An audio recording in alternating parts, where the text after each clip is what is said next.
بانی P T I کی اسلام آباد میں احتجاج کی کال کے پیش نظر جہلم، اٹک اور چکوال میں رینجرز تعیناتی کی منظوری دے دی گئی۔ تفصیلات کے مطابق بانی پی ٹی آئی کے اسلام آباد میں احتجاج کی کال کے معاملے پر جہلم، اٹک اور چکوال میں رینجرز تعیناتی کی منظوری دے دی گئی۔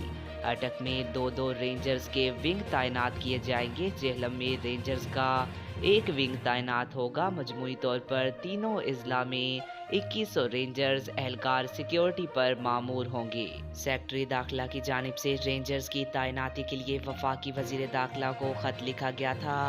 راولپنڈی میں 5000 سے زائد پولیس اہلکار سیکیورٹی پر مامور ہوں گے۔ 1000 پولیس اہلکار دیگر اضلاع سے راولپنڈی آج پہنچیں گے۔ مری روڈ، مریر چوک، لیاقت آباد اور کمیٹی چوک، چاندنی چوک، رحمان آباد، فیض آباد پر کنٹینرز لگا کر پولیس کی نفری تعینات کی جائے گی۔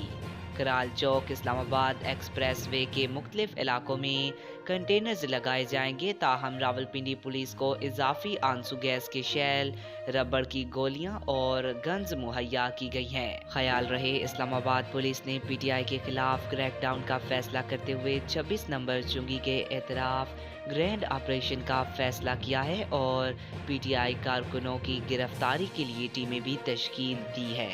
آج تک کے لیے اتنا ہی۔ مزید ایسی معلوماتی ویڈیو دیکھنے کے لیے ہمارے چینل کو سبسکرائب کریں۔